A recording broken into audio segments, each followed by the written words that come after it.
This is going to be my wrap-up review of the Nikon D5300, and I've got my notes here. I'm going to look down from time to time. I'm going to try to keep this short and sweet, but be warned that my version of short and sweet may be a little bit longer than your version. Let's start by talking about the outside of this camera. One of the things that manufacturers seem to say every iteration of camera is redesigned grip and body for better comfort, better handling, I don't know, better everything.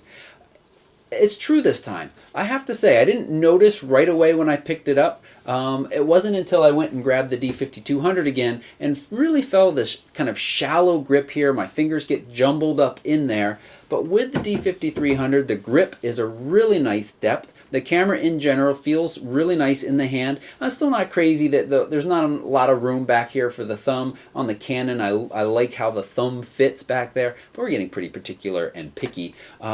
Amazingly small differences, or smaller, but it's noticeable when you look at them side by side, and it is a little bit smaller and a little bit lighter, and that's kind of nice, especially since they haven't dropped off any features. In fact, it is even more feature packed. One of the other changes, external changes on the outside, is the little GPS and Wi-Fi bump right here. We'll talk more about that in a minute. That has caused the drive mode, the kind of where you choose faster or slower shutter, not speed but burst rate, down here, and new battery, and they need that new battery. So it's the same size and shape, so it'll fit in older cameras, and you can buy it, and it should last longer in older cameras if you get the firmware update. But the reason they've sent this along with this camera is, one, you have this larger 3.2-inch screen now, so that's sucking more juice, and really the Wi-Fi and the GPS. We'll talk more about the GPS in a second, but that can be a serious battery muncher depending on some of the settings you've set for that. We'll talk more about that in a minute.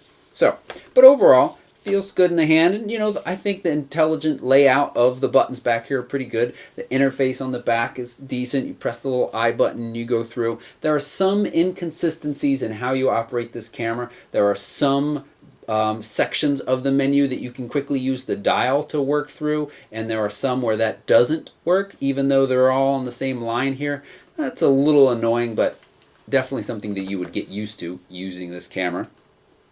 Let's talk about the inside now. So, new sensor in here. Like the D7100, it has dropped off the anti-aliasing filter. That means, in simple language, sharper images. Now, it may mean more moire. That's what everybody's worried about, but Nikon seems to have handily fixed this. I didn't see any in the D7100. I haven't seen any sign in the D5300. Unless you really try for it, you get moire when you're shooting these kind of repeating patterns. I'm wearing a simple shirt right now, but if I had a pinstripe suit on, or a I'm pointing at some mesh baskets over there that I've shot before as examples of moire, you just kind of get this optical illusion lines in there, and I just haven't seen it. So really nice sharp files, no moire, and really clean high ISO files like the D7100, maybe even a little bit better. It's not, I haven't done any careful side-by-side with the D7100, but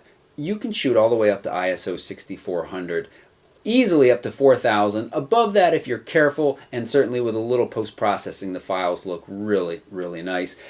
Comparing it to the D5200, I start to see some differences between the two of them around ISO 1600, and then it really starts to pull away as you get up into those higher ISOs, 2000, 2500, 3000, 4000. So you want to be careful of that. Now, one of the other things that's impressive about this camera is auto mode. It produces some of the nicest looking images I have seen in auto mode from any camera, with a few exceptions. That being, Nikon tends, in my opinion, to lean towards a greenish tint in a lot of the images, especially in unnatural light, fluorescent, incandescent, basically indoor light that's not natural coming through a window. It tends to be a little bit greenish, and I don't like that so much, but it may be that I'm not used to it. But with a little bit of white balance tweaking, you can fix it. But I shouldn't have spent that much time talking about that, because in general, the quality of the images on auto, the exposure of them, the sharpness, very, very nice. And even if the flash pops up, now that's not something I could say on the Canon side. Canon cannot quite seem to get the auto exposure and flash exposure to just be as happy as I want it to be. The pictures often looked flashed, just too much flash. And you can dial that down a little bit and get much nicer looking pictures, but that's something you have to do. On the Nikon, just let it do its thing, and they'll be great pictures. Now, I don't recommend buying a camera to use on auto like this because there's a lot more power you can get out of it, but it's still nice that is there, that you can throw it on auto and get really nice images. Now, for people who want to use it on auto, I think you'll also be really happy with all the kind of fun features that are packed in here. No real differences from the D5200, but you get a ton of those scene modes, the selective color. I personally find that pretty gimmicky, but that's where, let's say you take a picture of a rose, you keep the red in the rose and the rest of the picture becomes black and white. You can do all of that in the camera. You can also do all of that very easily in a lot of different programs online and get better results. Even that the camera does a good job, you're still going to get better results. But that's there. The one that is fun that I enjoy is the miniature movie mode. You can shoot miniatures, and that's kind of where it blurs the top and the bottom and makes the scene look kind of like a model railroad scene, or I guess it doesn't have to be railroad, just a model scene. You can shoot in movie mode and it speeds it up and shortens the segment, and it's fun. I've used it and I enjoy it. Ton more scenes, ton more effects. I'm mixing and matching. Some of those are effects, some of those are scenes, shooting food, candlelight. Again, those are all kind of crutch. If you really want the best pictures out of the camera for any situation, you're going to learn how to use it on manual mode and you are going to get the best pictures. But in the meantime, those are certainly fun to use and work fairly well. So one of my major complaints of the D5200 was this kind of hesitation in focusing, hesitation sometimes in navigating menus or reviewing images. We've got the new processor in the D5300. Does it solve this issue? Yes, it does. Much faster. Really happy with the performance of this camera from the standpoint of focus speed. I kept a fast moving dog running towards me. I'm not ferocious. AI servo mode easily kept the dog in focus. Got some really nice shots out of it. Burst rate is improved. That's another thing that, I'm not very impressed with the D5200. So you heard that click, click, click. You got a couple fast shots in there, and then very quickly it slowed down. D5300, pretty significant difference. Now, I actually haven't reset these both to same shooting menu at the moment, so there may be some differences. We might have distortion control on this one. That'll make a difference. But overall, really impressed with this, and in fact, I was able to get more raw shots off in a 10-second period than I was with the D7100. That's pretty significant.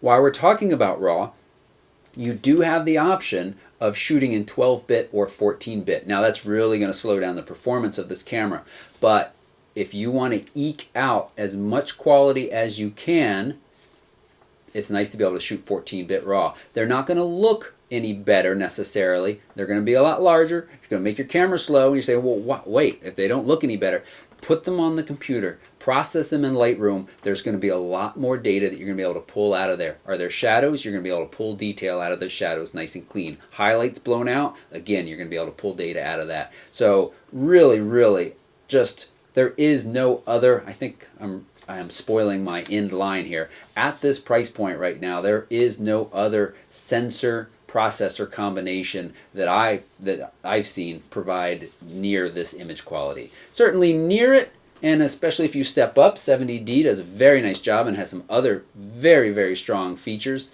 that I actually would pick over this camera most of the time. But for pure image quality, really nice in here. All right, what else did I want to talk about? Let's talk about some negatives. So the GPS I mentioned.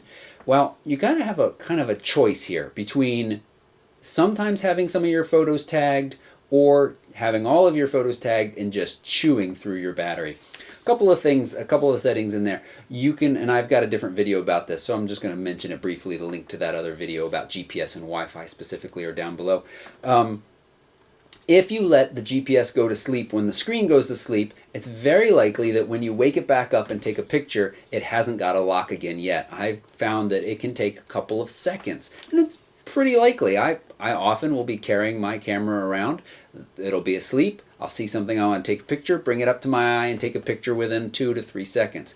It doesn't have a lock in that period of time, so that's a bummer. Now you can turn it on, or I should say you can turn the GPS sleep timer off. It'll stay on, always with that lock, but then it's chewing through your battery. Also, I found it to be very, very slow to get a signal unless you use a file that Nikon provides. They have a little assisted GPS file. It's got some data information in there that makes the GPS chip smarter. However, that is time sensitive. It only lasts for about a month, and then you have to remember to get a new file, put it back in there. That's a little bit of a hassle, and I'm disappointed. I was really excited about GPS. I'm a little bit of a map nerd. I like to see my images plotted. For me, it's just kind of another data point in searching through the metadata of my images. Show me every picture I ever took in Vermont. Show me every picture I ever took in Maryland. And very quickly you can filter through all that information, and I like that. And I like that the cameras, more and more cameras, are just coming with all that information right there in them. I like it so much that for the Canon side of things, I bought the dedicated device. Now this is a $200 thing. You don't have to put any file into it, and it gets a lock very, very quickly. Without the GPS file, this can really take a while to get the lock. Now, and the Wi-Fi. Comparing to something like the Canon 70D, you have a ton of different options. You can download to the computer, you can connect to Wi-Fi hotspots, you can connect from a tablet, and you can control the camera from the tablet, meaning you can change shutter speed, aperture, ISO. Basically, you can connect to a smartphone or a tablet, and you can take a picture and see live view, and download the picture. Well, that didn't sound too bad, did it? But you have no control over the camera, other than to tell it to take a picture. I wish there was a little bit more, and maybe at some point they'll add in a little bit more. Cannot start and stop video. That's the same as a 70D. Basically, when you're doing Wi-Fi, all video features are disabled on the camera. So the D5300 continues this kind of annoying live view aperture hassle. This isn't a deal breaker, but I find it annoying, and I really appreciate the straightforwardness of the Canon. So let's talk about the Canon for a second. When you go into live view, let's say you're in your manual mode, you move one dial, you're adjusting your shutter. You move the other dial, or hold down the button and adjust the dial, you're adjusting your aperture. They adjust, you see the results of those changes on the back. Basically, the back is showing you a simulation of what your exposure would look like. Meaning if you open that aperture up wider, the image is going to get brighter, the screen gets brighter to show you that. On the Nikon side, not so much. You basically have a choice between having some exposure simulation or not being able to change your aperture in live view. So if you got live view turned on, the dial, you can change your shutter speed. I'm in manual mode. You can change your shutter speed. You can hold down the button to change your aperture. Just doesn't do it. But if you go into the menu, you go into movie settings. Wait, what? Movie settings? You're not shooting a movie? No, it doesn't matter. You still got to go to manual movie settings, and I had them on, turn them off. Now when you go back to live view, there is some exposure simulation, and you can change your aperture.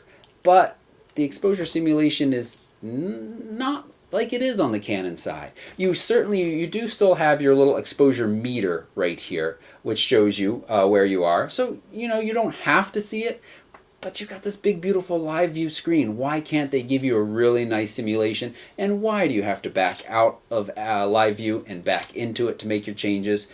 And occasionally, and this is part of this kind of general Nikon quirks that I see from time to time, there aren't many of them, and I think the D5300 has less than previous cameras, but I'll notice some changes in my settings, my shutter speed or my aperture, when I move into live view or out of live view, even though I haven't done anything other than turn live view on or off. So I find that a little bit of a hassle and a little bit frustrating.